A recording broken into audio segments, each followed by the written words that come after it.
sorry, I'm a little bit old school, so yeah, I think it's not a big problem if I read sometimes from my papers. Yeah, I'm Juliana Vrady. Andrey Vrady. Yeah, so this is Andrey, and my husband and my partner in crime. We have already made many different projects together, and tonight it is just about sharing. So please feel free to be in the discussion, and yeah, so we are really very happy to see you all here. And let's start a little bit. So first maybe we will show you something that we normally do, and then we will come to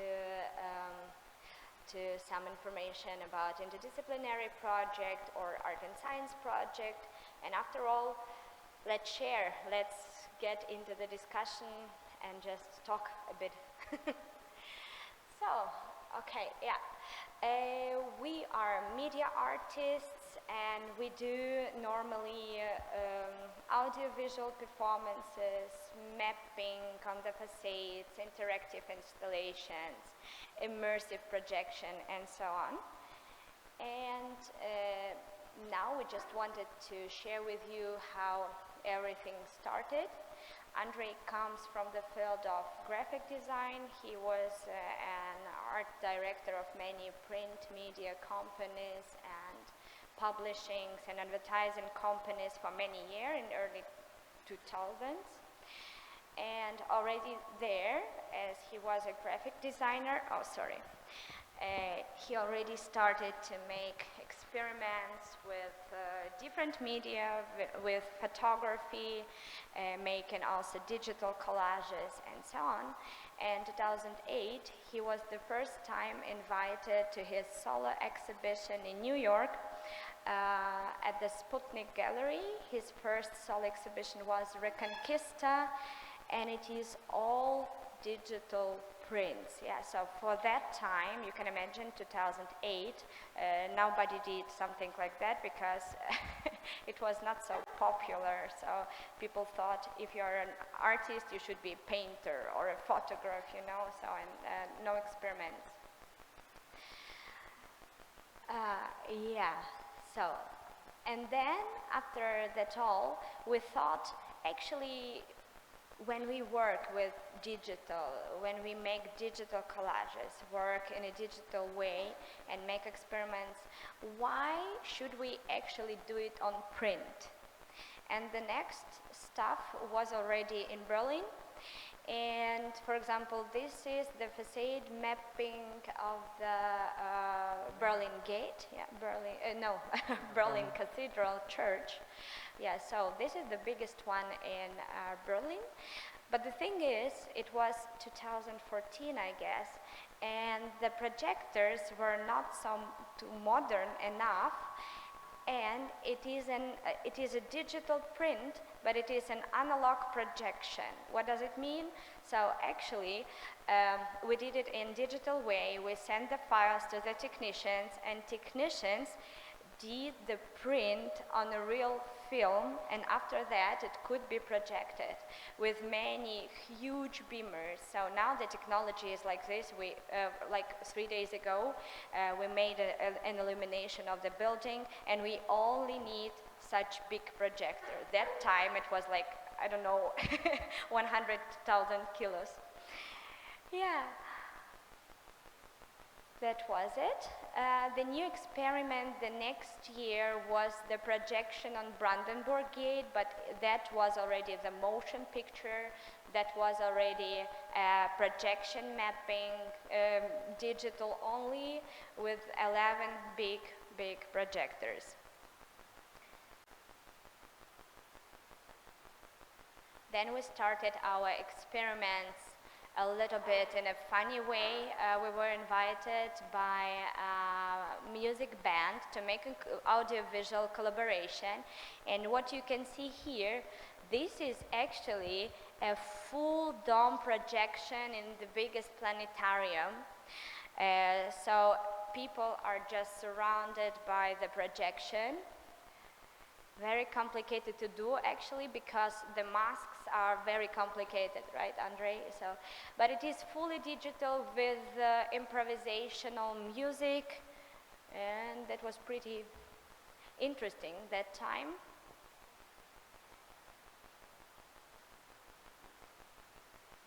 We didn't stop in our collaboration, and we were invited by a performer from France, and we tried not only to project something but to make it live. So this is, for example, the digital painting live, but this is already an interdisciplinary project, because in front of the video you will see the performer, there is also the musician, there is a poet who writes spontaneously things, texts, yeah, and yeah, so like digital painting of Andrey. The performance is called phonésie, and it is about the sounds. So actually, the artist Anatol Vlasov thinks about that we are like slaves of our language, and we shouldn't be slaves of the language. We can express our thoughts and our emotions in other ways. So I will show you a little bit. On attend. Quand vous voulez, mais un peu plus tard, vous commencez à parler sans eux.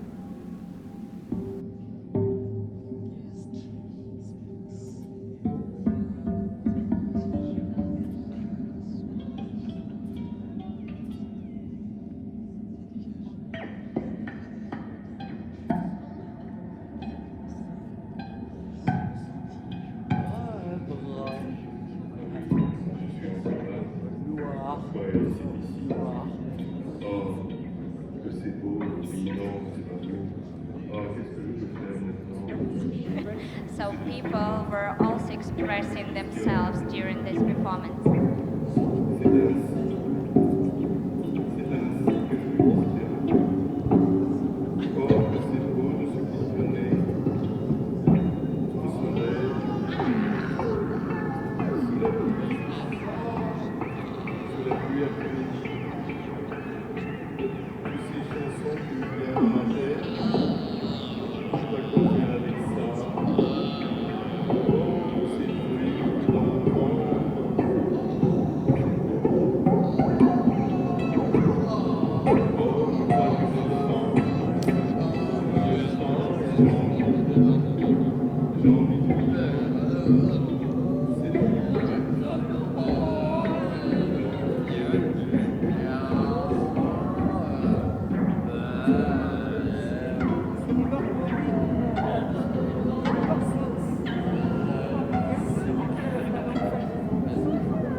That was really crazy, but that was fun.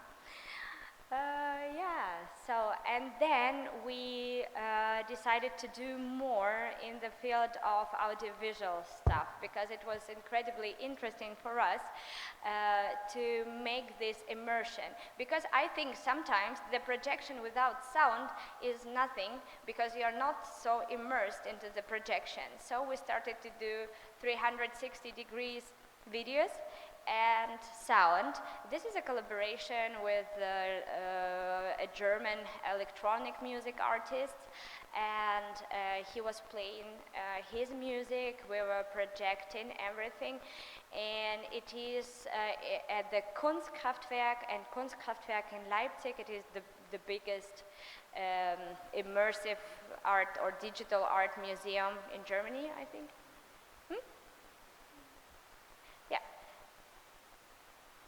So yeah, you can maybe see it, yeah. So, and yeah, we had also some more immersive experiences. I think this is the video about it. As you can see, it is a very old factory, yes, and the walls are raw. And this is also like the projection with sound.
So this is also the collaboration with RMIT, with a German electronic music artist. And what is interesting at this installation is this immersive installation consists of many video fragments, and these video fragments are connected to each other in a generative way. So it means this installation is endless, and there is no end and no start at this installation, because it will generate the waves all the time in different ways.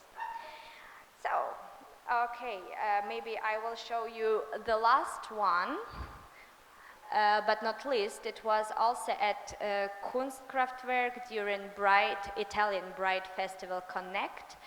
And that was the installation, immersive installation. Yeah, so there were like 10 Best of Germany artists, created like 3 minutes contents. And we did it in a funny way a little bit. So the installation is called Via la Playa. So, and the playa is beach. So we filmed it during our vacation. And yeah, presented it there. And the music is from composer Kurlansky, who is also from Paris. Yeah.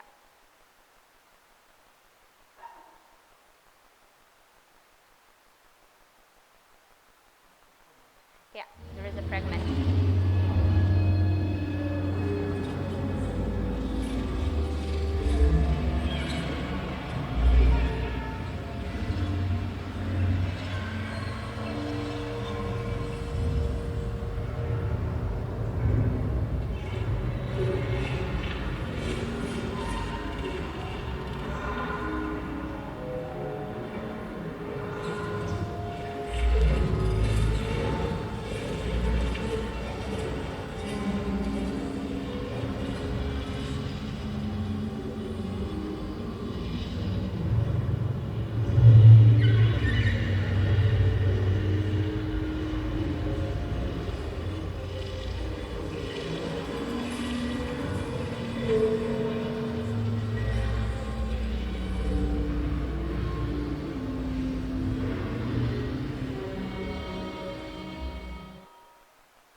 That's it. And so these are non-interactive but audiovisual installations or mappings. And what is the topic of interest this time for us?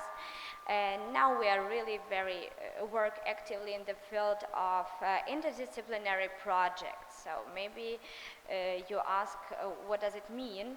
So there are the projects between art and science, art and technology. So, and nowadays, such kind of projects are very, very popular in Europe, but maybe not only in Europe. I can, I can tell also, only about Europe, but maybe also in Asia. But why are the projects so important?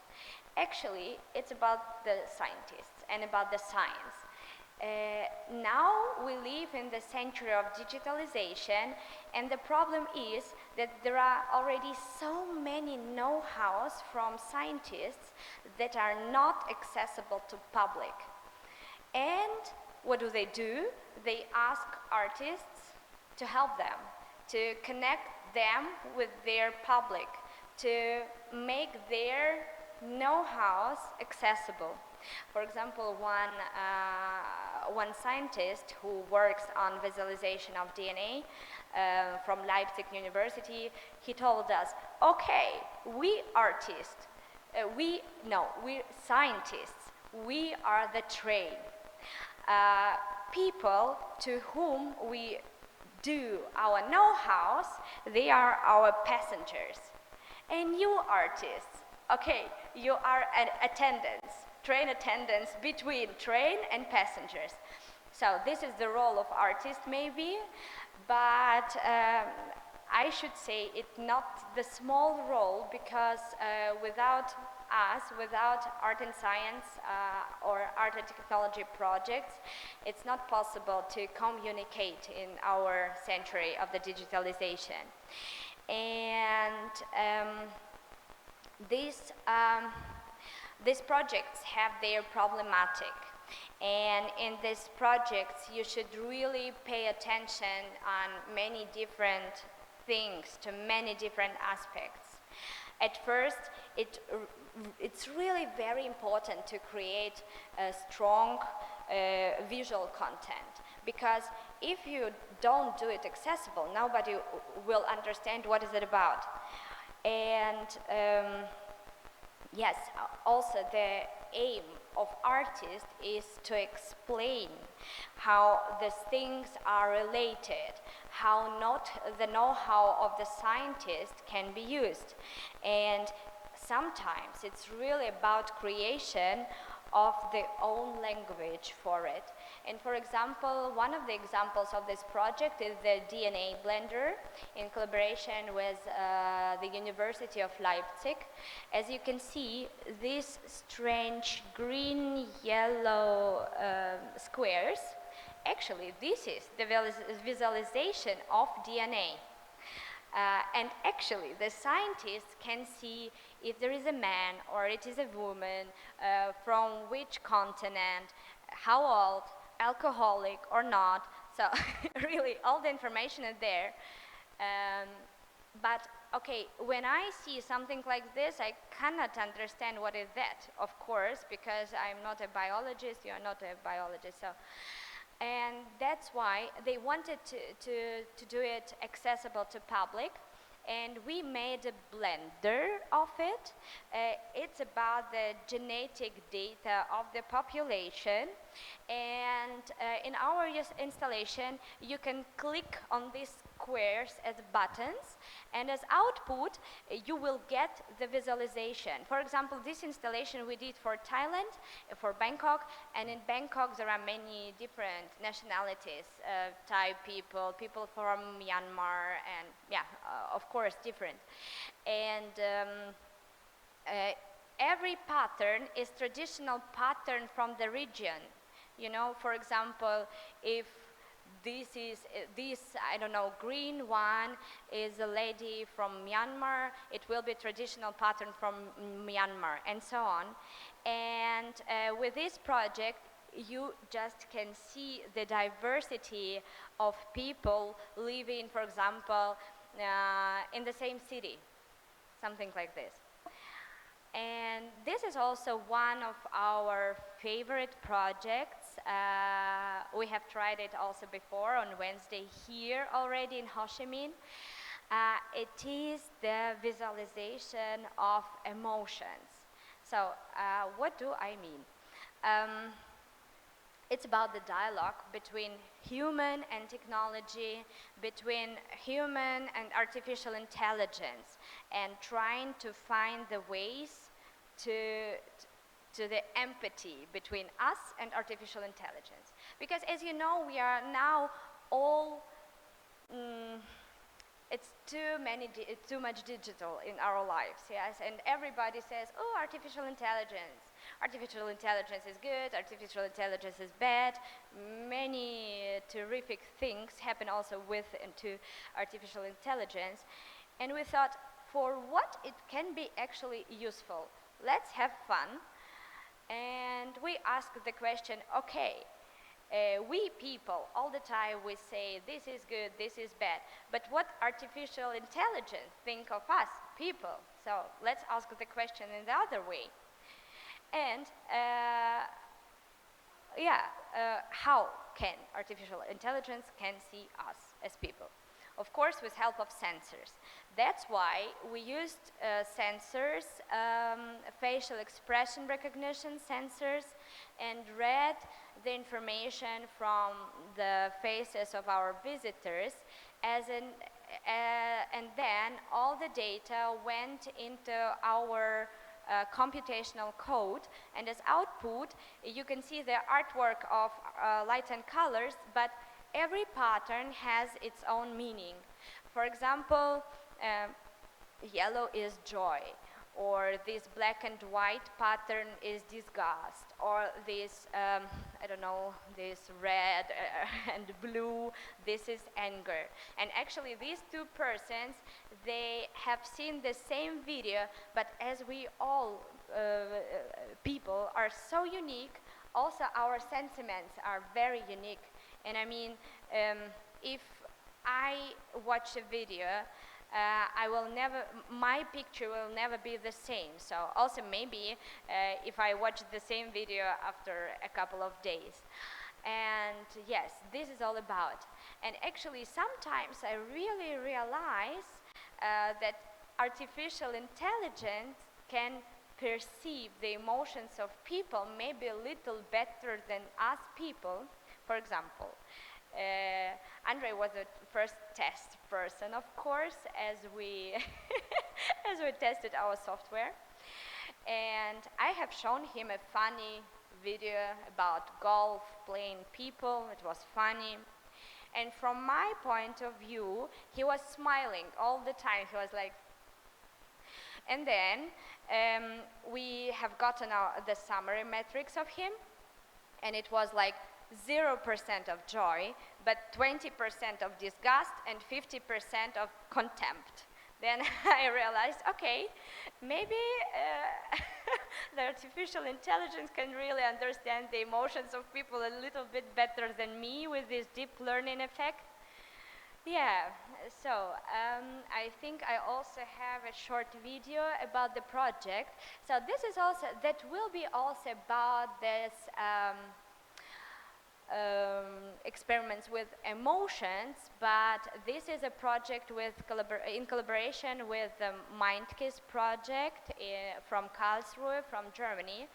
And so the visuals, we didn't create that time the language by ourselves, but we used the colors and the patterns of another artist's OBA MindKiss. It's in German, but there are English subtitles.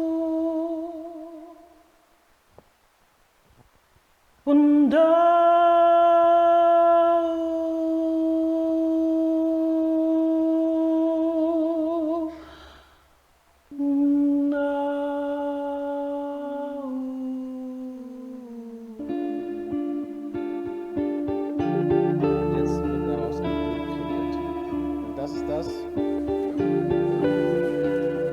Es hat einen Eindruck bei mir hinterlassen, dass es das überhaupt gibt. Es war neu für mich und es war sehr cool. So als würde man eine Tiefe in sich tragen, aus der Kunst entstehen kann, nur einfach dadurch, dass man ist.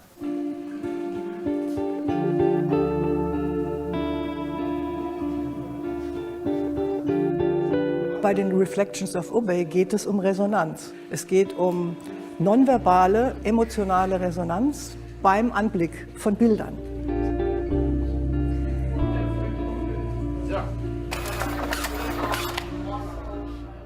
Technisch sieht das so aus, dass die Sensoren unsere Facial Expressions ablesen und als Output bekommen wir die Mittelwerte von unseren Emotionen. Und dann diese Emotionen gehen in unseren Code, den wir selber entwickelt haben. Und Prinzip ist einfach. Je größer ist die Emotion, desto größer ist der Muster auch. Und für die Visualisierung von Emotionen haben wir die Bilder von OB genommen.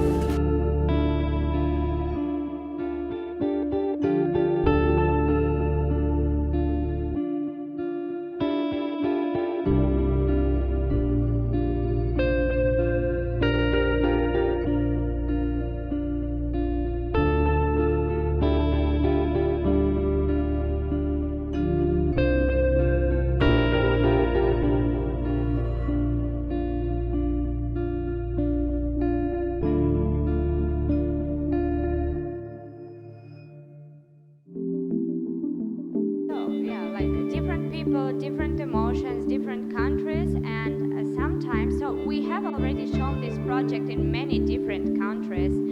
For example, during the Expo 2020 in Dubai, or in Germany, or in Copenhagen, in the USA, in Thailand. The premiere was here, yes, in Ho Chi Minh City. Sorry? Yeah, we made different visualizations, and yes, interesting thing is that the cliches we think about people, they really sometimes are true. For example, in Germany, they have almost almost all the time no emotions, like poker face. Or, for example, in America, they are very diverse, so they have really plenty of different kinds of emotions. And you guys in Vietnam, you're very, very concentrated, for example, yeah, so on something that will shown, yeah, so we have really experienced much concentration as we measured it on Wednesday. Yeah, like the mood of Ho Chi Minh City. Yes, so, and in common, maybe I would like say some thoughts on these projects also. For this kind of project, it's really very important to create the frameworks. You can see the realization can be in really very different way, from print to, I don't know, huge immersive show, or just, you know, just doing something with an LED screen or something. And that's why the most important thing, just think about it, how you will present something at the end. And actually, now with this coronavirus, we have learned already something that we should all the time have these flexible solutions to do it, because sometimes it's possible, sometimes it should go online, sometimes it should be outside, sometimes inside, and this is also very, very important, just to keep flexible, a little bit, decide where do you want to show the project and so on. And once you have the idea and concept of the project, think all the time how you would like to realize it. Of course, what I would like to mention, what I realized also during this experience, that it's good to help yourself with technologies.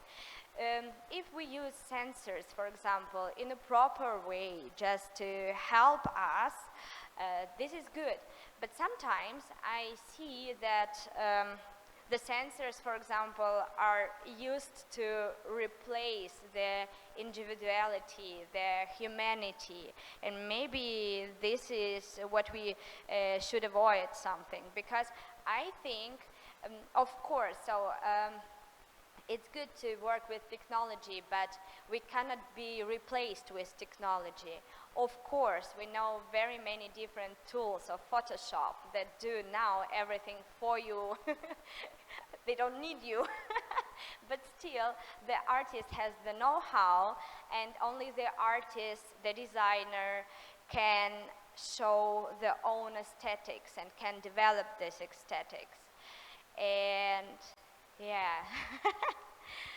So, and what is really interesting, yeah, I think there are not so many things. Yeah, just to have a strong aesthetics, just to have some frameworks in the work, and just to create their own artistic language. Yeah, so don't look too much at what others do, but it's good to be unique, to create language step by step, creating first letters and then maybe words.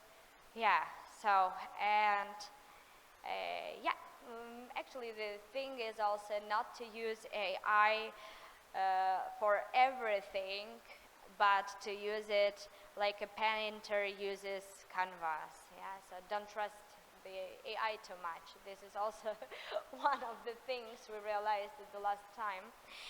And okay, now maybe this is the best time for your questions, for a little bit of exchange. Yeah.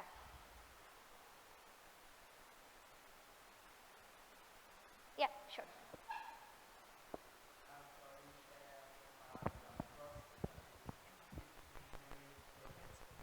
wonder the way you work with people from different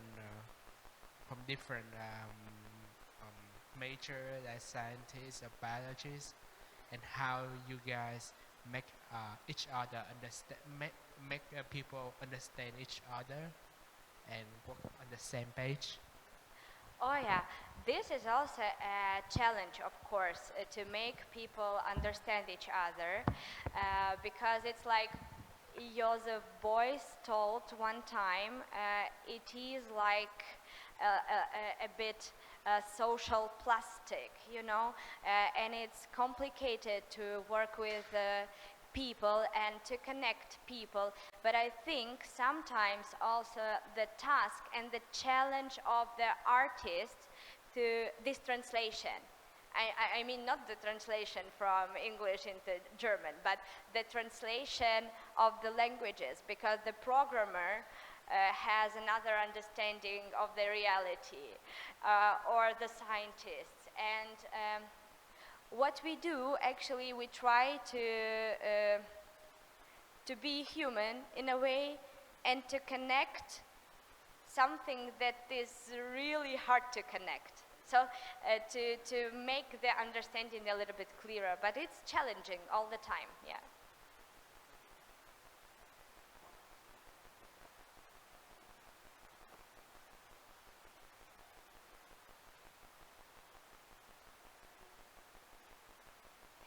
And what are your backgrounds actually? Are you designers, or what do you normally do?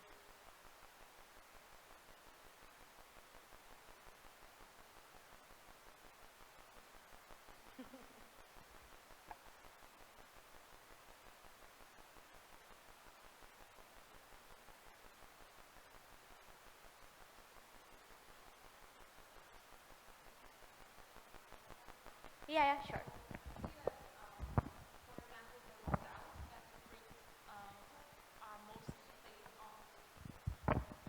The result that you print, on the printer are mostly based on the sounds, and this is not based on the emotion. How can you, like, how can you know if if it's true or? No.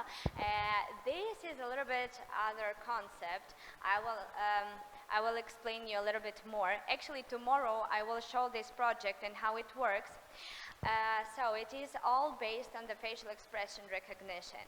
And as stimuli, we show a short video, for example, short video just to measure their emotions during the time, yes, like stimuli, during the time that you watch this short video, like 30 seconds.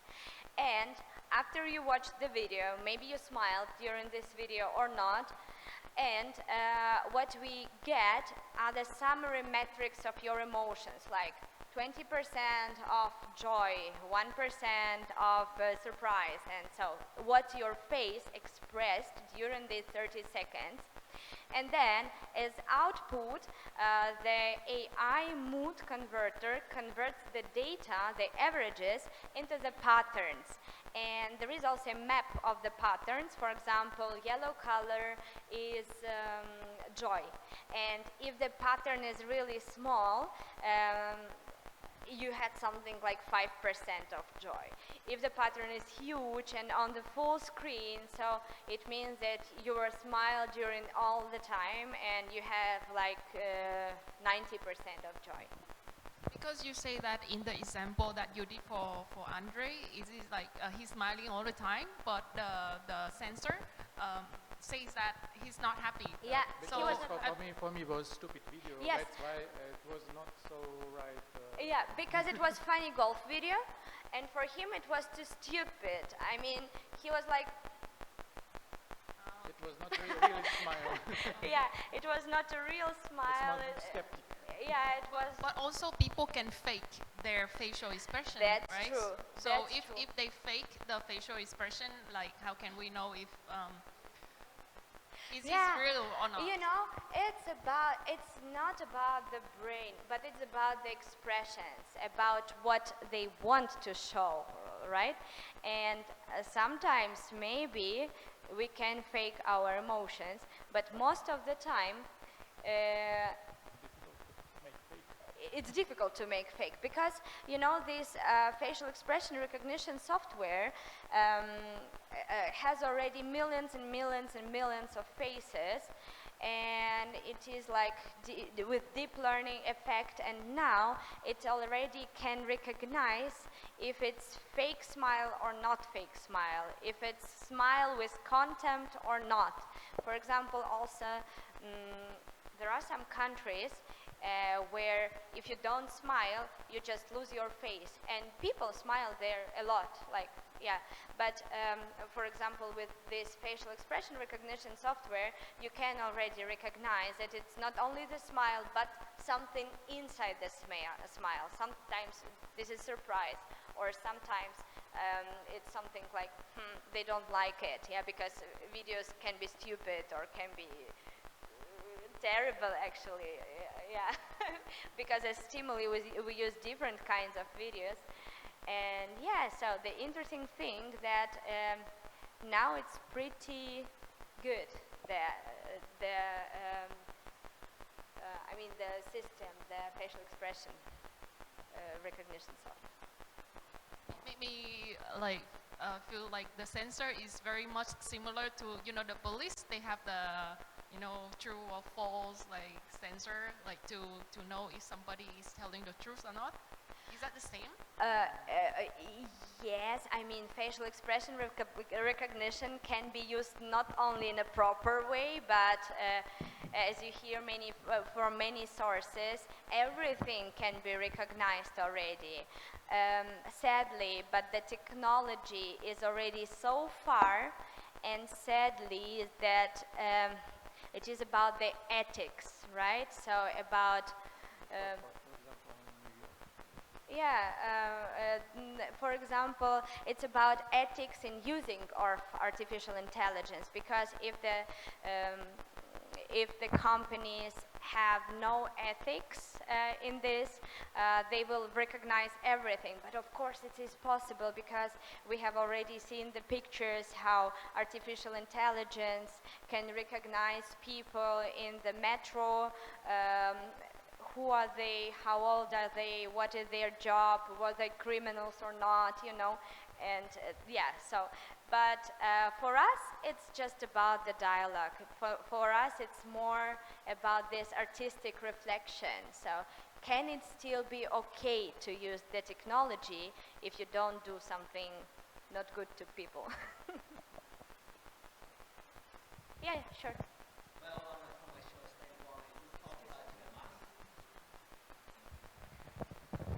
Well, on a commercial standpoint, is this popular to the mass? Like for the most of populations, do they like your arts, or would it help you to earn financial stability? Sorry, I didn't understand the question. Like, would that help you to earn financial stability? For us? Yes. For us as artists, yeah, sure. So we already can live from our projects, because we are invited to show our projects, for example, and we don't sell our know-how, but if we show the projects, of course we have our honoraries on it. Yeah. So. Like how do you like how do you advertise your projects to the people? Yeah. Now we. Like how can you find the investment, like the investor for your art? Yeah, there are many different, right? And there are many different institutions that invite us to collaborate, for example, or to show something in their cities. And yeah, so for example, the upcoming project is about music, and sometimes, so mostly we do non-commercial projects, so it's not about selling, but of course we can already also earn some money from showing our artworks, from preparing the artworks, because for example this visualization, it's pretty pretty complicated to do.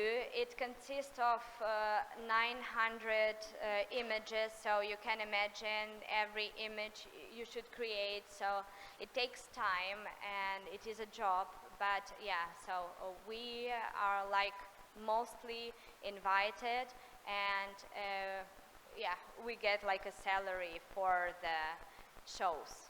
Yeah.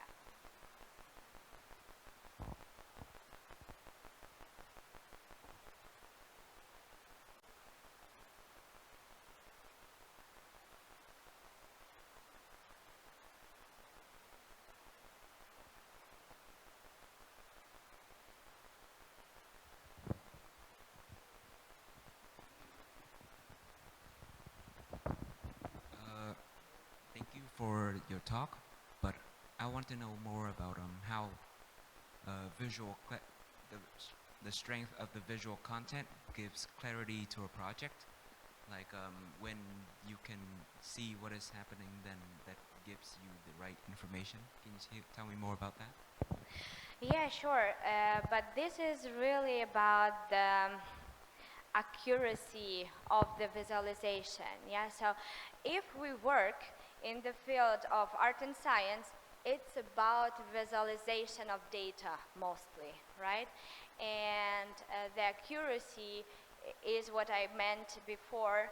It's about creating their own language step by step. For example, with these emotions, we say now that yellow is joy, yeah, so the pattern for yellow. But first of all, we thought he needed to think about it.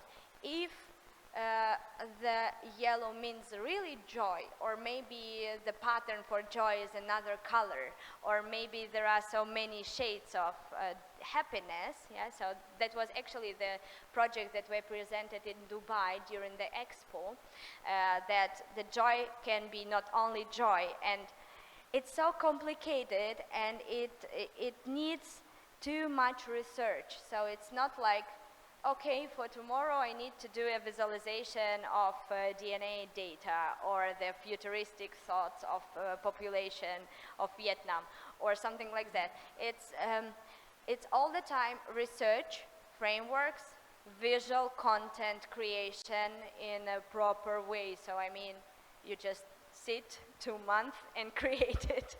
Yeah. Yeah. Maybe think about it all your life. Yeah, sometimes it takes really time, and it's like really, yeah, it's really something about, yeah, it's philosophy sometimes. And for example, also about joy is yellow. Guys, for you, so you are from the other part of the world, right? So maybe in Germany, joy is yellow. For you, what color is joy? Pink? Okay. You see? Yeah, so maybe this visualization will not be right for you, for example, right? Because in every country it's so interesting to collaborate. So our aim is also to collaborate with local artists on the same project, on emotional project. We did it for the first time in the Philippines. 1 month ago, we were at the residency in the Bacolod city, so where Visayan artists are. And we thought this time we will not create the language by ourselves, but the artists with whom we worked, and it was like, they were like about 60 artists at the end, right? Yeah, 60 artists, we made the collaboration. They just thought, how can joy be? How can anger be? How does surprise look like? And then we mixed everything up. So that was like the first collaboration with so huge amount of artists, but that was really fun and very nice situation. Of course, we had already our frameworks with us, because it's not only about how it looks like, but also about the combination of every pattern, for example. Sometimes it's just bad, so if if you connect it not in a proper way. Yeah, but we had like about 1 month for these experiments on it, and yeah, so that was really very funny. We were really all in the progress, you know, we almost lived together. I mean, we worked together, we ate together, we drank something together. So, I mean, that's a process, like, of creation of something. And it is a long process mostly.